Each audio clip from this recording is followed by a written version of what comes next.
Yeah. I'm recording too. Nice. All right, cool. I'm ready to go if you are. Yeah, I'm ready. Let's do it. Hey, this is Travis Johnson, the nonprofit architect, on today with Paul Vibes. If there's nothing else you know, is that Paul Vibes sends good vibes everywhere he goes. It's fantastic. Hop on over to patreon.com/nonprofit architect. Throw us a couple bucks a month. See the behind the scenes first calls that I do with people like Paul and how we talk and work out what it is that we're going to talk about, how we meet each other and all those little details. Paul, glad you're here today, zooming in from Long Island, right? Yes, I'm in. I'm in here live right now, and yeah, it's good. It's good to be on. Thank you for having me. Hey, no problem. We got connected through Matt Kubler, guest number, I don't know, 6 or 7, I think. Matt is on, just a fantastic guy. And I love getting the recommendations like, hey, you should really connect with Paul. And I loved it. First conversation went amazing. I just love what it is and what you're doing with the Long Island Buddy Club. Why don't you tell us how you get started with that? Yeah, thank you. So the Long Island Buddy Club is a non-for-profit I started here in Long Island. And what's funny is it went through a couple of name changes as it kind of developed. Basically, we plan social events for the special needs community, 18 and up, to socialize, make connections with the community, improve their social skills, their confidence. And I know you asked me, what got me interested in the Buddy Club, what got me started. For me, it was really overcoming my own learning disability at a young age, and basically being choked by the umbilical cord. At first, the doctors told my parents that they didn't think I was going to make it, but obviously I'm here. I'm very grateful, thankful for that. But it affected me a lot as I grew up. I was in smaller classrooms. I required tutoring every day, summer school, and I think they threw my brother in summer school, even though he didn't need it, just so I wouldn't feel alone there. But thank you, my brother. He definitely didn't need it. But it was definitely, I think every young adult, no matter what their challenges are, their confidence, their insecurities, bullying, that is something we kind of all have to grow up with in some form or another.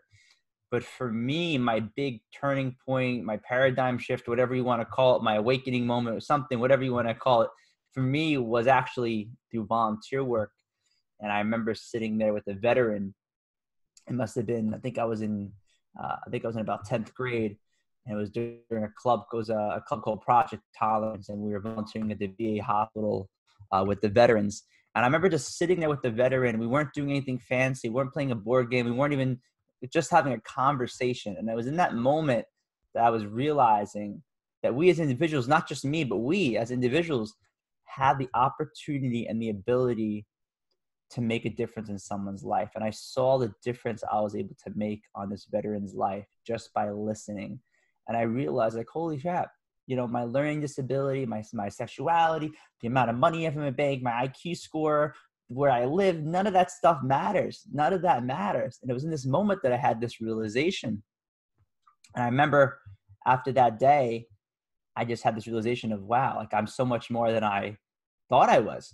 And I started taking care of myself more. I started getting even more involved in high school clubs, and I became a president of a club. And I started the people that once bullied me then became friendly with me. They knew that they couldn't bother me anymore. They knew that they couldn't get to me anymore because I was just radiating this good energy and just improving my life. And then I had the ability to kind of sit there with kids in the cafeteria who were sitting alone and stand up for kids that were being bullied. And I was granted this great opportunity to kind of change my life around. And it was through those experiences that ultimately led me to create the Buddy Club. And it's been an amazing journey. It's really been a crazy, I look back and I'm like, wow, if it wasn't for that learning difficulty, if it wasn't for those challenges, I wouldn't be doing what I do now. It's pretty amazing how the things that we forge our way through really end up changing and shaping us as people. And we talked a little bit before the show here about how COVID is changing the world's experience right now. We talked about some of the differences. I used to just grab a meal on the way home and set up for podcast stuff and really was alone a lot of the time, even with all the opportunities out there. But now with trivia being canceled and with Hmm. the gyms being closed and the movie theaters being closed and all this stuff, you really have to dedicate and carve out time specifically to meet with people, whether it's via Zoom when you got a schedule or just connect with people locally. And we were able to come together as a group and really just, you know, do one of these amazing things we do with military families. And we say military families, it's people that are deployed and they're out together. They really become family. They connect on this different level that a lot of civilians just don't have the opportunity to know about because it's just not a thing. But you can connect with them and get down to the core of who they really are and see, where we're all struggling and all those things. And it's a thing, and it's wonderful and it's magical. And the way that COVID's reshaping the world, we're really going to come out of this on a different place, on a different wavelength, and as unified as a humanity, really. Mm. Yeah, I think we were talking about that too. Is like it's all about the perspective because there's a lot of people. I think it's just in their personality. Like we said, there could be 99 things going right, and it takes one thing to go wrong. And this is a big thing that's going on right now. But I do see a lot of positive things happening currently, and then I also see a lot of great things that can come out of this whole experience, not just as an individual level, but as a collective. I think that it really shows you that we're human, that we're vulnerable, that we depend on each other, we're interconnected. It shows the importance of, we take things for granted. If you would have talked to me about 2 weeks ago, I don't know if you had secret intel or something, but if you would have said to me 2 weeks ago that this would be happening, like the COVID, what is this? With the virus, we're not going to go to work. We're not going to go. I mean, but right now, literally all my classes for the whole semester are online. My internship is canceled. My job is kind of in the air. I'm very grateful because my job, I work one-on-one, so it doesn't require me to be in a big social setting for my job. But it's just crazy how quickly in life things change. And speaking about perspective, there was a point in my life, as I mentioned, my learning disability, where I was in that state of, why did this happen to me? I wish this didn't happen to me. And I was crying. And I remember asking my parents, what do I learn differently? And then they eventually told me about, what happened to me at birth. And there was just feeling of just, I want to be somebody else. And I think, especially at schools, when I speak at schools as a motivational speaker, you see a lot of kids that come up to me, and before the teachers talk to me, you just have a lot of kids that are just not happy in their shoes. They wish they were somebody that had more money. They wish they were this. They wish they were that. They wish they were smarter in this way. And for me, there was a point in my life with my learning disability where I wish I didn't have the life I had. And I think a lot of people can relate to that. But it wasn't until the volunteer work in high school and all that, those experiences, that I realized those learning challenges had to happen for me to switch my perspective on how valuable life is, and to focus on my strengths, not my weaknesses. And it went from wishing that never happened to saying it was a critical point in my development. And I hope that what's going on in the world, I think that we would agree that I hope that we can use this time to reflect on life and say, wow, what are the changes that we want to keep in our lives, and what's important to us as a world? It's said that calm seas do not make skilled sailors. I think I And remember you telling me that. Yeah. and I agree with that wholeheartedly. It's you can't take gold ore and make it into a golden ring unless you put it in the forge and you apply this heat and you change the state of the metal so you can put it in a form and make it what you want to make it. And the same goes as us as humans. If we're not, the pain is coming one way or the other. The pain of sloth, the pain of discipline, it's there. You have to choose your pain. And the pain of discipline is much preferable to the pain of sloth, pain of laziness, because the problems are going to hit you no matter what it is that you do or want to do or what you choose. But are you going to be able to handle that when it comes? Are you going to be prepared? Are you going to have the perspective to say that something's different about today? Where's my expectations at? Am I expecting chaos? Well, if I'm expecting chaos and it's anything less than complete anarchy, you can probably handle that. But if your expectation is going to be a smooth, calm day, and any bump in the road happens, your whole perspective for the day is shot. Mm, And sometimes it's one day, sometimes it's a handful of days, sometimes it lasts for months or years. And where our expectations are and where our perspective is a large determining factor of how we're going to come through that at the end. it's true. I think it was my high school quote that I chose, something like, every day there's an opportunity to make a difference in someone's life, just one person's life, or something like that. And I think when I do my own podcast, which is on my YouTube channel and Instagram, and I post about it, is that even if just one person, or even when I'm giving a talk, and even if just one person gets something from it, or learns something, or makes an impact on one person's life, that's my philosophy. And I know other people and other speakers have said that, but it's so true, because we live in a society that it's always the numbers and how many views and how much impact can we make. And I think we lose touch with just making impact on an individual level, just making like a connection. It's like having a conversation with someone. It's like in that moment, you're making a connection, you're making a difference in their lives. And for me, when I speak at schools, where I speak at PTA meetings and stuff like that about overcoming my challenges, the stories and the people that come up to me and they say, listen, I can relate. My son or daughter has gone through a learning disability or other challenges, or a young adult that comes up after a meeting or a talk that I'm giving. And so I can connect, I relate to that. I was bullied, or I went through my own learning challenges. To me, hearing those stories just compound the idea that this is what I'm meant to do. You This know, is what I'm meant to do. it definitely reinforces that. What kind of advice would you have for someone that's currently experiencing struggles? So if someone's going through struggles, and something that I speak about in my talks is, I try to have them look at the struggles they've been through. That, so let's say they're currently going through, and we're all going through different things at any given moment. But I say, don't look at the challenge you're going through right now. Look at the challenges you've been through in your life. So I try to have like a back seat, take a step back, and reflect on the things that they've been through in their past. And what I had them do is I had them start to unravel those experiences and all the things that went along with overcoming that obstacle, that challenge. It could be a test. It could be going through a relationship problem. It could be a fitness goal, or a different accomplishment in their life. And I try to have them look at those challenges, something that they once perceived as a challenge, and look at the ways that they've grown from those challenges. Because what ends up happening is, we've all been there. We're going through a challenge. And in that moment, the last thing that we're thinking about is how we're going to learn and grow from it. What we're normally thinking about is, why the hell am I in this situation? Why couldn't it have been somebody else? Why me? Why has the universe done this to me? Or, I hate my life. Or I wish this never happened. It's very rare that we'll have those moments where we're like, you know what? This is great. And in my own life, I try to have that perspective. But more importantly, when I'm speaking at schools or at different, even if when I'm working one-on-one, I say, listen, take a break from this challenge. Let's look at the challenges that you have overcome, you have conquered.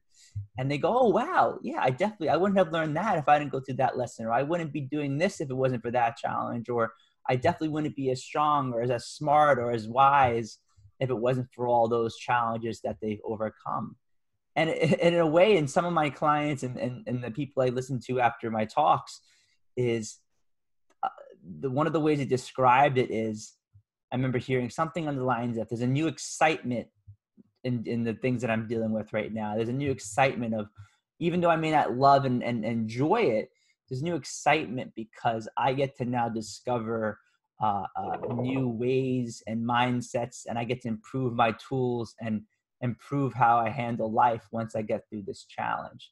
And it's kind of like looking for the learning experience. It's kind of like what we talked about before we recorded, is to this situation, what are the positive things that we're going to come out of?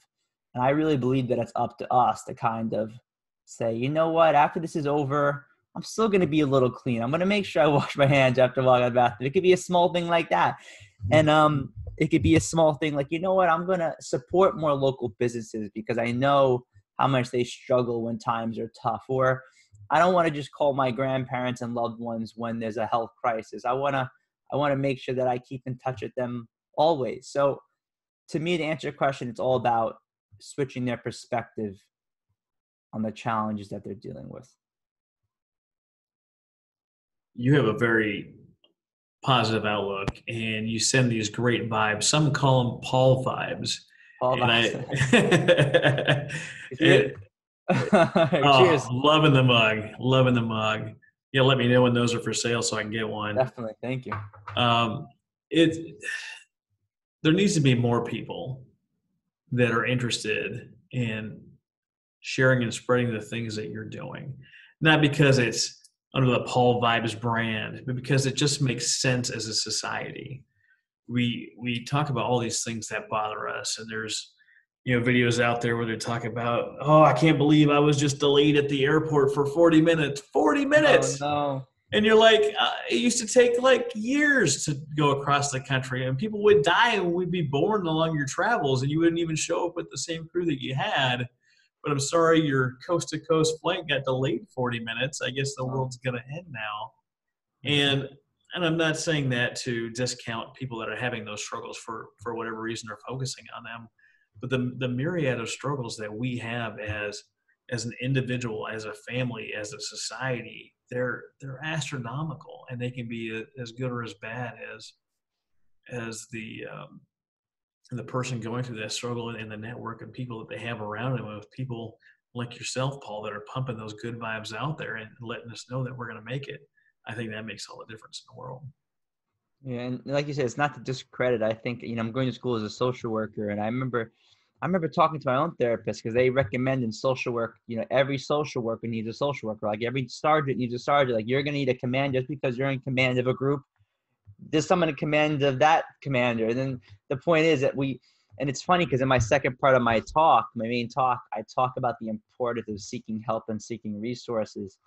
And I believe that there's always, even our coaches, our mentors, they have coaches, they have mentors. And, growing up with a learning disability, I had to realize at a young age that it's very important and necessary to seek help.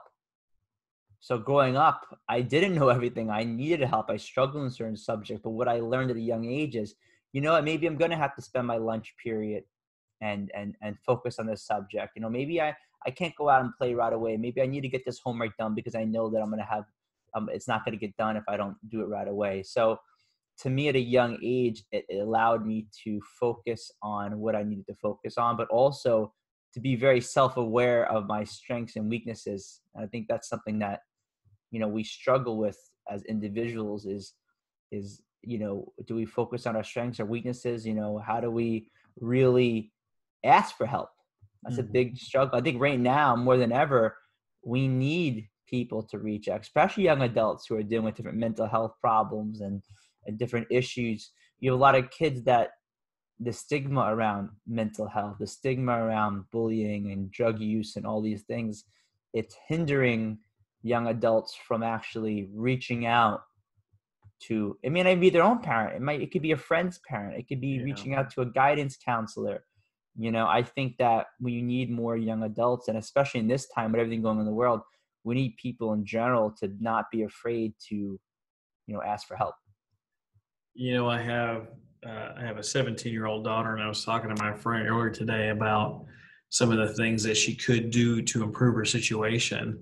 And she's a great kid, and there's some stuff she's struggling with because, as I already said, she's a 17-year-old girl that just has a whole pile of stuff that comes along with it.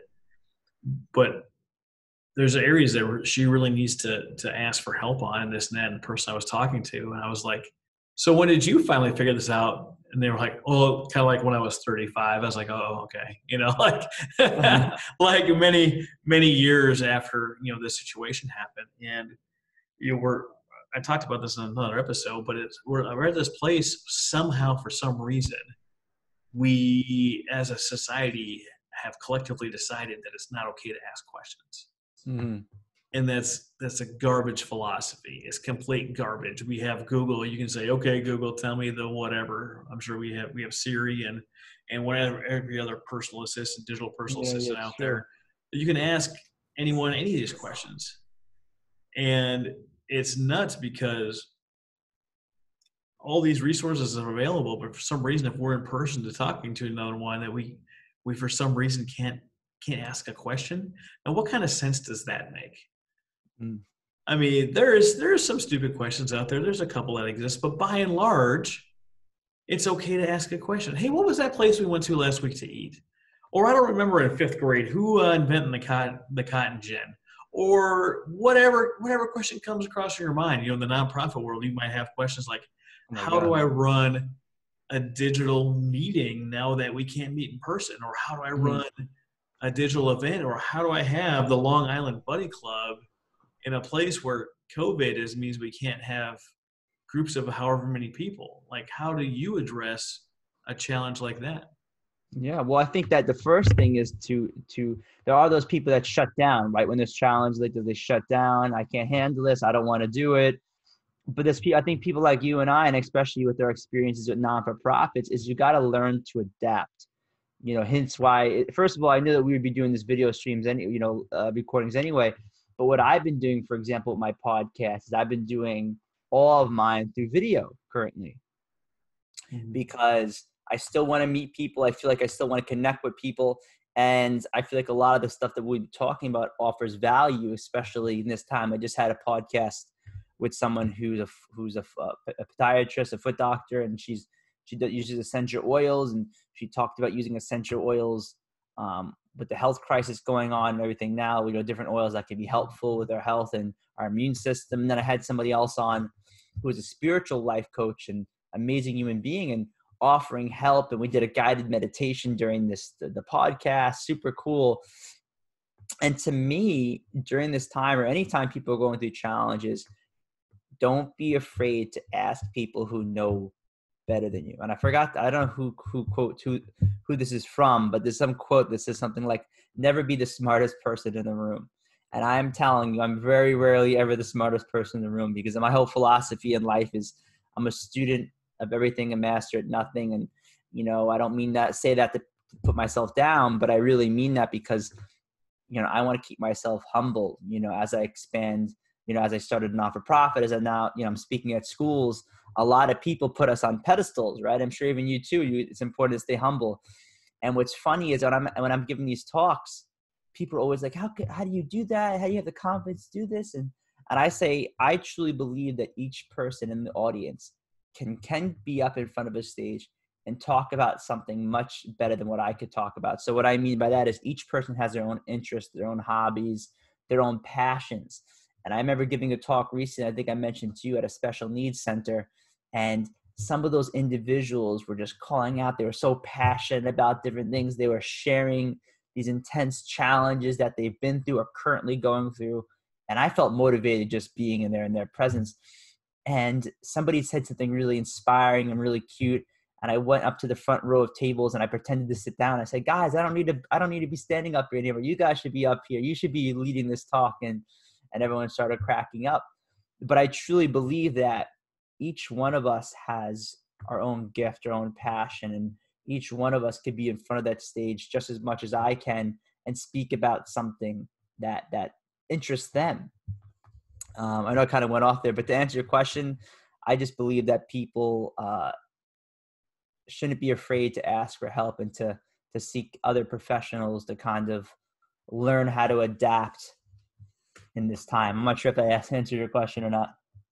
You know what? I enjoy the journey so much. I don't even remember what the question was that Yeah, I I'm not had. really. But you touched on something, and there you talked to the audience and said that everyone has something that they can talk about. So, what did you do when you were working on building up your own confidence, and how can someone take what you did and apply it to what they need to do?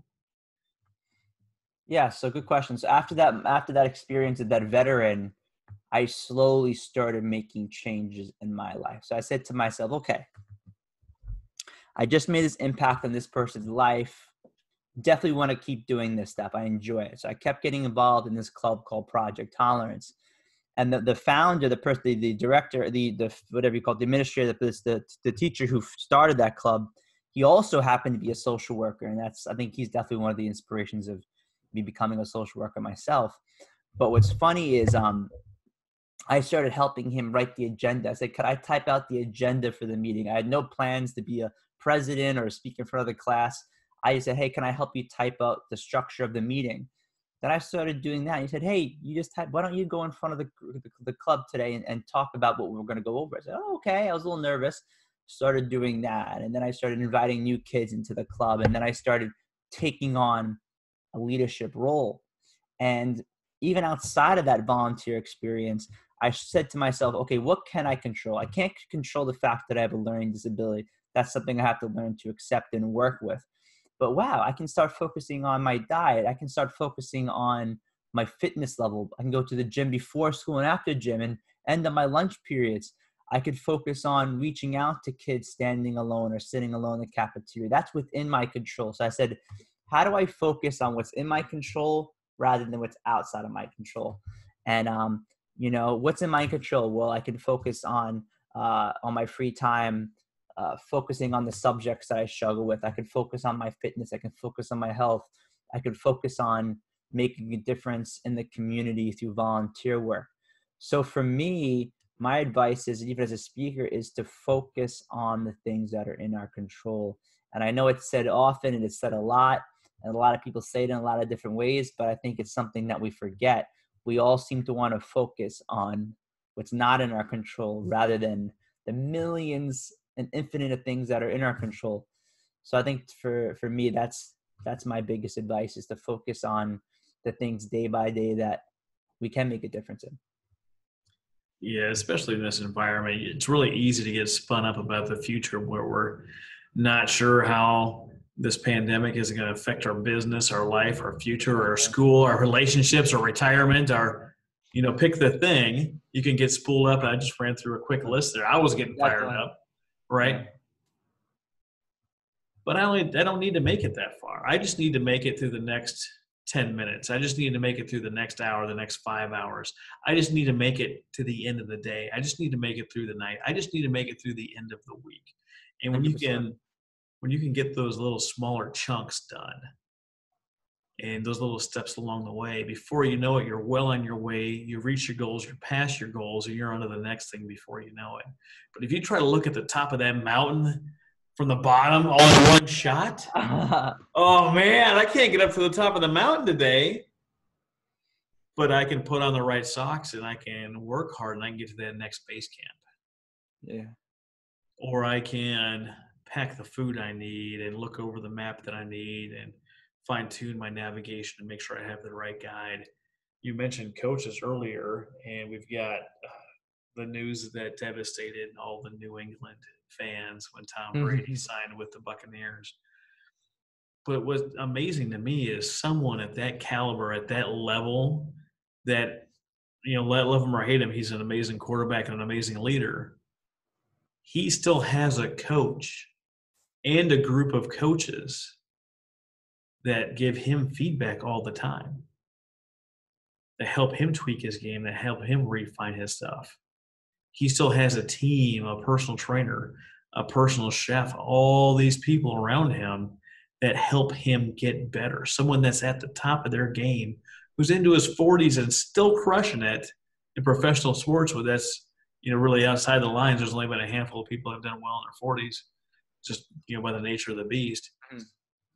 But he still has these coaches and this team around him, his personal team as well as his football team around him, that do the things that they need to do to get better.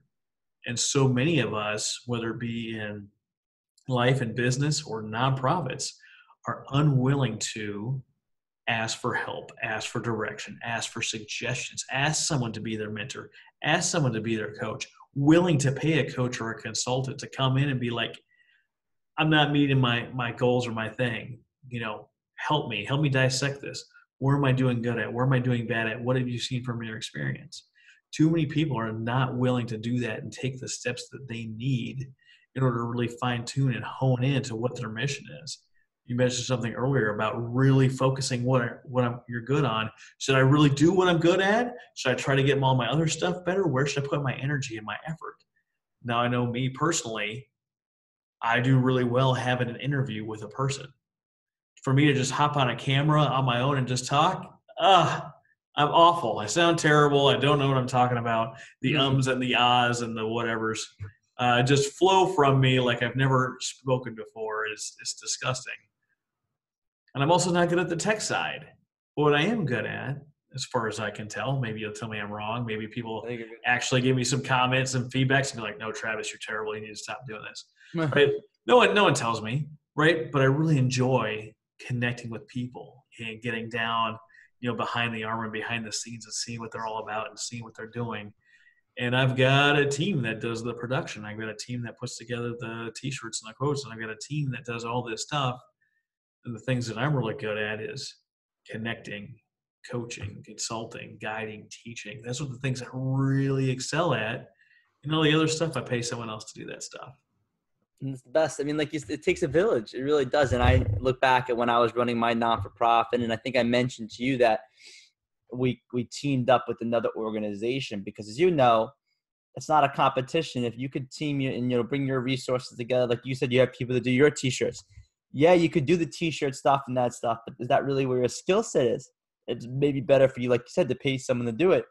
So I teamed up with another organization, and now that we teamed up, even though I'm not considered the founder, my ego is not involved with it, I'm able to make, we're able to make a bigger impact on the community, and it allows me to focus more time on school and focus more time on my family and be a speaker.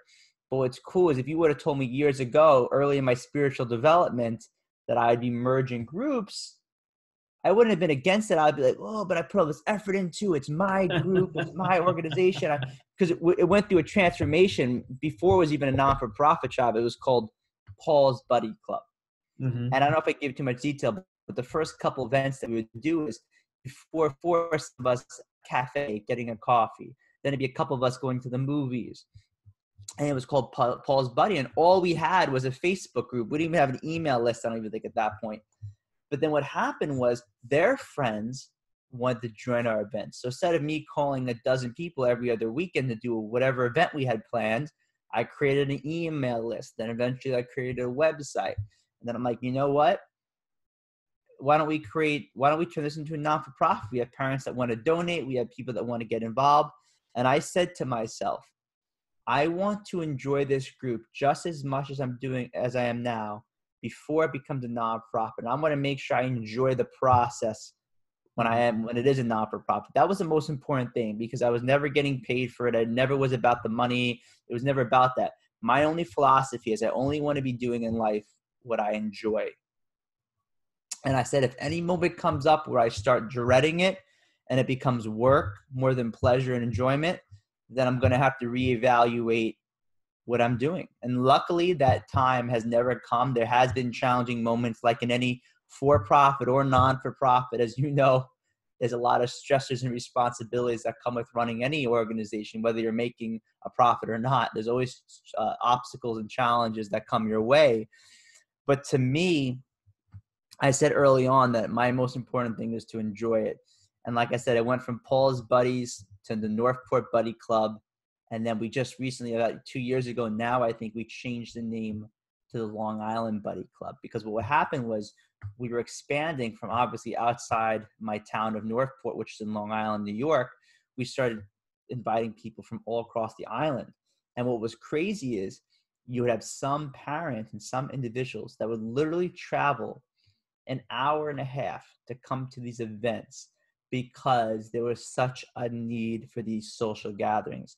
Because, I mean, now it's very tricky with the whole social gathering thing, but we take for granted the ability to make friends, to call up friends. The special needs population, it's sometimes often very difficult for them just to call up friends and find a business that is friendly to the special needs community, that's going to be welcoming and accommodating and accepting. So I would take all that work and I would basically search for the businesses and canvas and go in and make sure that we were planning events at places that were going to be accepting and that would maybe even give us a little break on the price. And, because as you know, not every place and every individual is very patient, is very accepting and Yeah. compassionate. So that in itself was some of the biggest challenges I had, was finding the businesses that I knew 150% was going to be welcoming. It's interesting that you mentioned how businesses react to certain groups of people. There's places out there that are not interested in the homeless being around their business in every way, shape, or form. There is some that will serve them out the back door, leftovers or whatever, and there is some that have signs on the window that says you are a human and you're dignified. Hmm. If you come in and tell me you're homeless, you'll receive this. It's a truncated meal, right? It's a specific little thing, right? But they can come in there and sit down and get served with dignity like real people for free or a greatly reduced price. But all those levels of business are out there, and they're that way for whatever the reason. Some of them have good reasons, some of them don't. But whatever the reason, they interact with people differently. I've been told many times that I am kind and I'm generous, but I'm not nice. I'm not just a blanket You know, nice guy. Maybe you noticed. I don't know. But the thing that really gets me hung up on whether I am nice or not nice is that I hold people accountable. And holding people accountable and enforcing boundaries and rules and expectations is not a nice thing. hmm. It's a very kind thing, but it's not quote unquote nice. I'm not making them feel good about their situation when I'm doing this, and I'm not supposed to. Because when this stuff happens, you have to be able to hold people accountable to whether it was agreed upon condition, whether it was not, their behavior at a certain event, place, or time, whether it's enforcement of the rules or whatever the thing is, right? Like if I see on your social media somewhere down the line that you aren't behaving in a right manner, Yeah, Paul, I'm going to call you up and be like, hey, should. man, WTF, what's up? You're not being Paul Vibes right now. You're Bad vibes. being, Bad vibes. yeah. And you can expect that from me, but it's not quote unquote a nice thing to do, but I'm okay with that. No, I think that being holding each other accountable is great. And, just because I'm all about good vibes and Paul vibes is, even myself, I try to keep myself in check and keep myself humble. And I always tell my friends that if I'm having days where I'm out of line or I'm not practicing what I preach, to call me out, because I know those people, those loved ones that are going to be calling me out are doing it because they want me to be the best version of myself. And just because I'm a positive guy doesn't mean I'm not realistic. I have my days where I'm not feeling such good vibes. I'm human, but I have to stick to what do I do? Because I like to work out. I like to meditate. I like to read. What are the things that I need to do to make sure that I'm bringing the best version of myself out? And that's what I try. What's funny is I had a couple performers onto the show that were awesome. A friend of mine, Black Alex, and then Kenny Brown. And they both, in their music, they talk a lot about their spiritual journey, the challenges, the addictions they've been through, the different obstacles they've been through. And they said something to me that I definitely agree. They say, when I'm up there and I'm performing and I'm talking about the different issues and the lessons I've learned in my music, it's not just to inspire people, and that's great if that happens, but it's really a reminder to myself to keep doing the things that I'm talking about, because Mhm. we don't have everything all figured out. None of us do. So for me, even when I'm speaking, I'm like, wow, that's so true. Because even though I'm speaking to the students about the challenges I've been through and the lessons I've learned, even if I'm talking to clients and people within the buddy club, it's a reminder to myself to be kinder, to be genuine, to be humble, because I have my days where I need to be reminded of those things. And I'm sure you do too, even though you're in a position of leadership in a lot of different areas in your life. I'm sure that we all have moments that are humbling and that need to bring us back down to earth. And I think that's important for everybody. I do occasionally need to be reminded that I'm not as awesome as I think that I am. You're pretty awesome, though. We're both pretty awesome guys. I also need to be reminded that I'm not as funny as I think that I am. Funny Uh, looking. I'm just kidding. No, you are a funny guy. I think that you got good vibes. I I think you appreciate got good that, vibes. Paul. I just know that throughout all this stuff that we can really do more together. And that's what it's all about. It's not about Travis. It's not about Paul. It's not about Paul vibes. It's about Mhm. what are we doing as a group, whether that's, in the nonprofit, which is, my target audience, which is that it's in a business or a community or a family, or even as a population at large. as long as I'm okay not taking the credit, like, oh, this is definitely Travis's idea. He's the best. Everyone talk about how great Travis is. Yeah. If I'm okay not holding that as my banner, like this is Travis's thing, the more okay I am with that, the easier everything grows and flows and is magical. And if Mm-hmm. I'm too worried about my name, and I'm sure you agree that if you're too worried about Paul Vibes being the guy, Yeah. it's not as good as a product. It's not as enriching. It's not as fulfilling as if we are doing this together. Definitely. And I think for me, making that merge with the organization, I had to make that decision before I went to school. And for me, I talked to my vice president. We both kind of knew it was coming, that we were getting to the point, and people watching this who either have non-for-profits like yourself or have worked at non-for-profits, you go through stages, you go through different periods where there's growth or maybe you need to take a step back. But my organization was taking a step forward. But what was happening is we're going forward. And anytime you go forward, you're probably going to need to invest more time, resources, money, because when you take things to the next level, it usually takes more work, not less work. And I knew that I What? Whoa, wanted whoa, whoa, whoa. You have to put more effort into something what? to get it to This is grow? crazy. I know, right? But Oh, if you're listening unbelievable. to this, taking notes right down, right, that it's gonna take It's more. deep. It's It's going to gonna take take more. But I realized, I was like, listen, the group deserves more. This special needs group deserves more. But I'm about to go to school. I also have a son. I have a lot of other things going on. Did I realistically have the capacity and the ability to take things to the next level while I also have all these other things going on? And I really, not to get too super spiritual here, but I really believe that things aligned.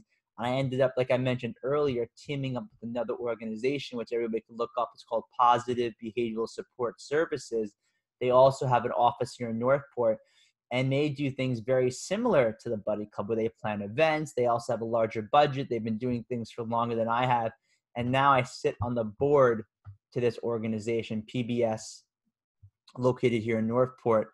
And I had to put my ego aside. And that was years in the making. Like I said, if you would have told me the first year I started the organization that I would be merging with another organization, I would say, wow, why am I doing this? It's my group. It's my thing.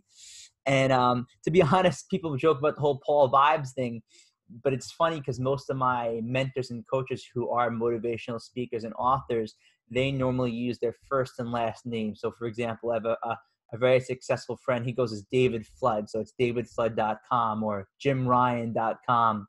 My last name's Scancarelli. So nobody's going to be typing in Paul Scancarelli. Try spelling that right now without looking at your paper. How do you spell that? Scancarelli, Scancarelli, Paul Scancarelli. Close. It's Scancarelli. You got one thing for the So end. close. That was really good though. So I had, and the reason why Vibes came, just so you know, I think you kind of talked about it a little bit, is during the time of the organization, and I'd give small talks here and there before I even thought about being a motivational speaker. And the word vibes would come up a lot. You got good vibes.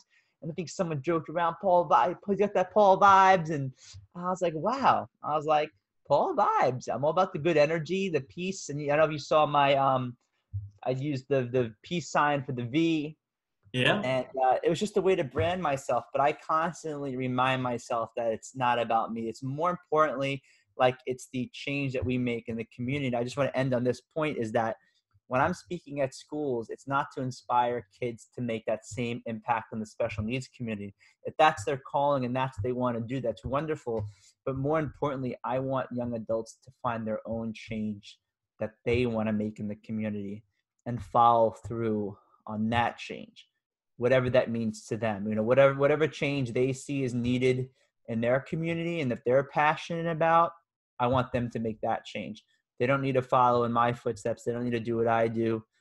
I want them to do, what interests them. That's fantastic advice. Where can we find you online? You could find me at paulvibes.com. Also Instagram at paulvibes. Everything's with the peace sign logo. YouTube. I have a goal on YouTube to get 1,000 subscribers by the end of April. And like you do, I'm also going to be uploading my podcast, which is called the People's Podcast, but everything is found under Paul Vibes.